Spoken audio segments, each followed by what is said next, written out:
All right, happy Tuesday, everybody. Welcome back to the channel. This is the road edition, so going to be a little bit different, a little more cut down version until we get back to the home base on Thursday. So today and tomorrow, going to be more condensed videos, but we're going to talk about every game as always, and I'm going to give you my best bets. So make sure you guys hit that like button, subscribe to the channel, join the Discord, absolutely free. Recap from yesterday. We went 2-3, so it is what it is. Little unfortunate on some of the bets, but we had hit the Twins first 5 at plus 100, and Patrick Corbin over 5.5 hits was pretty sweat free there. All right, let's get into this slate. First game, Twins and the Guardians. Going to be Chris Paddack going up against Tanner Bybee. Paddack 0-3 on the season, giving up an opponent average of 253. Bybee 2-2, but has not pitched well. Giving up an opponent average of 250. These are two guys with 5+ ERAs. Paddack's at 6.45. Really just kind of skewed by one really bad start against the White Sox. Bybee just hasn't looked good all season, so... weather-wise, I don't have all the weather stuff. I did obviously look at it, but it's pretty good weather across all the games today, with the exception of maybe one or two games. But I would lean Cleveland on the bounce back. But that said, minus 155 against a struggling Bybee is just, I can't do that. So strictly from a value standpoint, Twins plus 140 is pretty amazing value there, but not a game I necessarily want to touch there. Maybe look at the over. Next game, Yankees and the Orioles. It's going to be Carlos Rodon going up against Kyle Gibson. Kyle Gibson's going to be making his first start of the season for the O's. I mean, Kyle Gibson, you kind of know what you're going to get. Not a huge strikeout guy, not a high velocity guy. Wind is going to be blowing out. Perfect day for runs and home runs. Going up against Carlos Rodon, the lefty, having a good year. I mean, record-wise, he's 3-3, but he's pitched really well. He's got a 3.50 ERA. It's kind of like with Rodon, he just gets to a point to where he'll have like one bad inning. It's just one bad inning. The rest is fine. But this is a system play, man. This is the Yankees versus a very hittable pitcher on a day where the wind's blowing out and the Orioles are facing a very good lefty. Give me the Yankees minus 1.5 on the run line here. Just too good a value to take the Yankees to bounce back after yesterday, where frankly it all came down to one hit, a 3-run home run ended up deciding that game really, and the Yankees had a home run that got robbed. Cedric Mullins robbed Paul Goldschmidt of a 2-run homer there, so a little unfortunate as we were on the Yankees money line. Next game is going to be the Cubs and the Pirates. We've got Shota Imanaga going up against Andrew Heaney. So Shota 2-1 with a 198 opponent average. Andrew Heaney 2-1 with a 164 opponent average. I love this spot for the Cubbies. Wind's going to be blowing out to left. It's going to be a great day to score some runs. So what we're going to do is we're going to do a Cubs race to 4 and Cubs race to 5. So that is my play in this one, but I do love the Cubs here. Minus 148 is a little juicy, so we got to find ways to get some value in that game.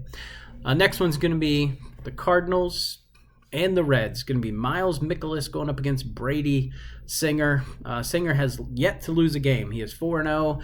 214 opponent average. Miles Mikolas has yet to win a game. He is 0-2 with a 278 average. I think a lot of people were on the cards yesterday. A lot of people. And we were on the over. The LOBs were high. A lot of LOBs last night. Could not get clutch timely hits, which is ironic because these were the top two teams in terms of hitting with runners in scoring position. So a lot of irony there. Don't see any reason to take the Cardinals here. I can't back Miles Mikolas. Give me the Reds team total over 4.5. It is going to be a big day for runs at GABP. The wind is going to be blowing out. This is already the easiest park to hit home runs. You've got two fly ball pitchers. I think the Reds are going to win this. I feel pretty good about it. But just give me the team total over 4.5. We're just kind of playing it a little bit safer, and we're technically getting better value. I'm getting minus 125 to take their team total over.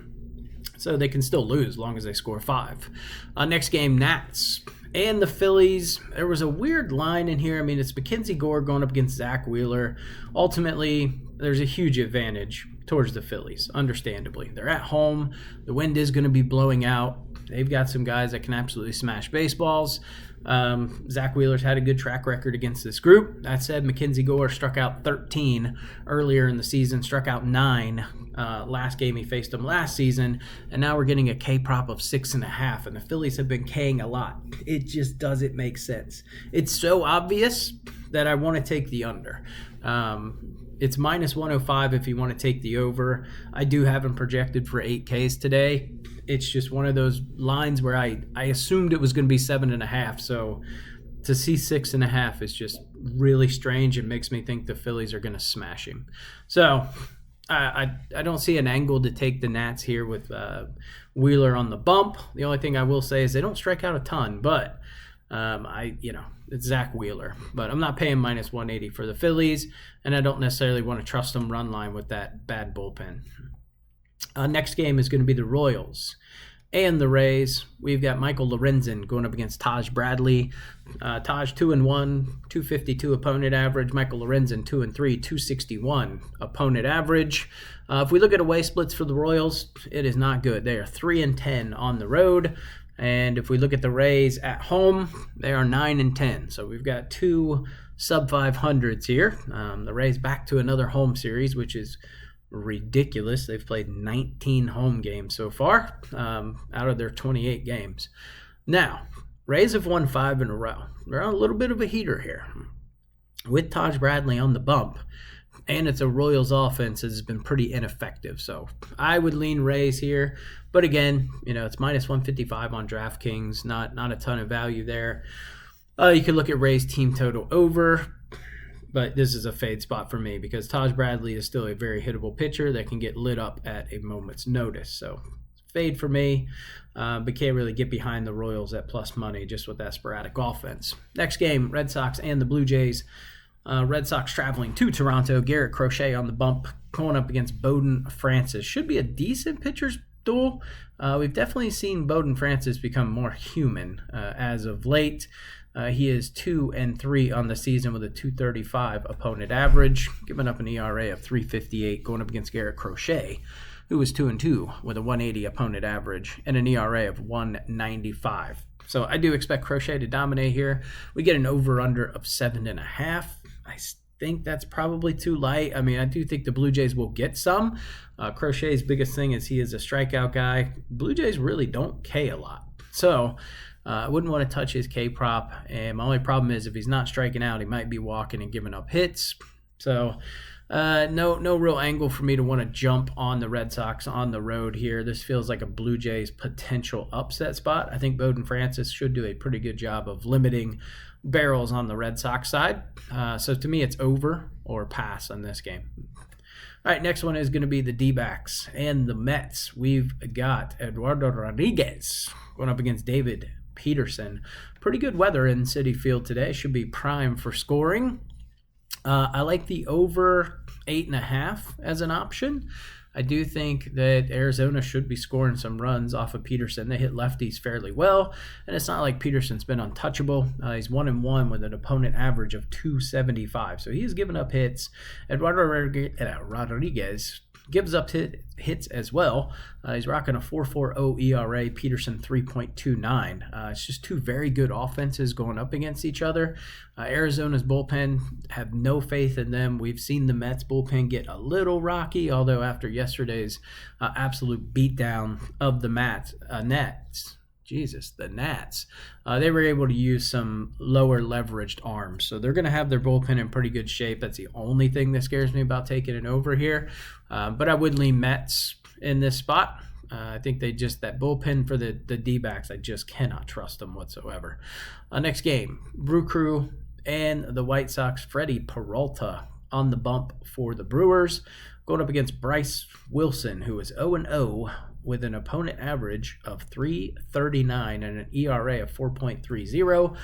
Peralta's having a pretty decent year, 2-2 on the year, opponent average of 2.02, and an ERA of 2.43. I think this is a great spot for the Brewers to just absolutely hammer them. That said, do I want to take the run line offensively? I just don't know if I can trust the Brewers, and they haven't had the best track record on the road. They're 5-11 on the road. That said, White Sox are 4-8 at home. If we look at the last 10, Brewers are 4-6, White Sox are 3-7. So not really blowing me away, but it's the White Sox, so run line or nothing in this one. I do think the Brewers most likely get it done on the run line. Next game is going to be the A's and the Rangers. Jacob deGrom on the bump for Texas, and we've got Jacob Lopez pitching for the Athletics, 0-0 with an ERA of 0, but an opponent average of 2.63. So we're not talking about a lot of innings here. He's got 4.1 innings pitched, but he has struck out 5, so he is averaging over a K an inning. If we look at deGrom, 26 strikeouts in 27 innings. I think it's a good spot for the Rangers, but am I going to pay minus 200 or minus 195, whatever it is? Minus 205 is absurd. Absolutely not. So you'd have to trust Texas on the run line or take the over 8.5. I don't want to touch this game whatsoever. Just enjoy it, or I probably won't even watch it, to be honest. And we'll move on with life. Tigers and the Astros, Reese Olson, Ryan Gusto. Gusto, pretty good season. Reese Olson has a good season as well. Fairly similar statistically, these two. They're both 3-1. Fairly similar opponent average. Gusto's got a 2.78 ERA. Reese Olson, 3.29. I think it's an Astros spot here. So give me the Astros at minus 105 in this one. Just too good a value. Just the better team right now, and they're at home. I think Gusto's been pitching really well. He's kind of had like an inning or two where he maybe kind of blows up a little bit, but he's done a pretty good job of limiting hard hits. So I like this spot here. The Atlanta Braves and the Colorado Rockies. We've got AJ Smith-Shawyer back in the big leagues going up against Jermaine Marquez. I can't trust Marquez. I think this is a really good spot for Shawyer, but I don't know if I can trust him either. I kind of just want to take the over, but the wind is blowing in. If we look at Marquez, he's 0-4 with an opponent average of 3.45 and an ERA of 9.30. Going up against AJ, who is 0-2 with an opponent average of 3.33, ERA of 4.61. We get an over-under of 10.5. So that should tell you something. You have two pitchers who have a massive ERA and an over-under of only 10.5 at Coors. Fade for me. Both of these pitchers should get hammered. Still think the over is live, but not going to touch it. Giants and the Padres going to be our next game. Logan Webb going up against Nick Pivetta. Really good pitching matchup. Logan Webb, usually not a K guy, but man, he has been striking out people at a fairly high clip this season. 36 innings, 44 Ks, averaging a 1.22 K per innings pitched. That is very not Logan Webb in his history. If we look at Pivetta, he's averaging a K an inning, 30 innings, 30 Ks. I think it should be a really good pitcher's duel. Offensively, I don't trust the Padres. They should get Luis back tonight, so I guess that'll be a little bit of a bump to that lineup, but I would still probably lean like a first 5 under in this one, and Giants money line, not Padres. I trust Logan Webb more than Pivetta, and Logan Webb will go deeper into the game, so I like this spot here. Now the Padres do have definitely a bullpen advantage, but no way I can get behind the Padres and their poopy little offense right now. All right, next game is going to be the Angels and the Mariners. We've got Jack Kochanowicz going up against Bryce Miller. No angle to get behind the Angels here. Can't trust Kochanowicz. That said, Seattle, the line is way too high for a Seattle team, but at home, they're just a better team. I do think the Angels are going to be able to hit. I think the Mariners will be able to hit, so I would take the over 7.5 in this game. All right, last game on the card in this 15-game slate is going to be the Marlins and the Dodgers. Dodgers had to go to extras to get it done yesterday after a grand slam by Miami. Sandy Alcantara going up against, I believe, Matt Sauer. So this is not a spot where I can back Miami. That said, Alcantara is a good pitcher, but against this Dodgers team, not so good. So no angle here, no value. I think the Dodgers absolutely get it done. So we're going to take the Dodgers and the Yankees in a money line parlay, pair the two together, and you get plus 150. All right, let's get into our best bets. Get you guys on your way. Appreciate you tuning in. First best bet today, which we already talked about most of them. Yankees, minus 1.5. Just too good a value. Baltimore versus a lefty has just been a tragedy. So love the spot for the Yankees to bounce back after a loss, too. Reds team total over 4.5. Miles Mikolas, wind blowing out, GABP. It's just a match made in heaven. And then we're going to take Cubs race to 4. This is going to be Haney against Imanaga. Huge pitching advantage towards Chicago, and they get to hit first. So that is a massive advantage in a race that they get the first set of ABs. We're also going to take their race to 5 at plus money. And then last play is going to be Yankees and the Dodgers on the money line. So we've got 3 plus money plays here on the card today. Appreciate you guys tuning in, and I will catch you guys in the next video.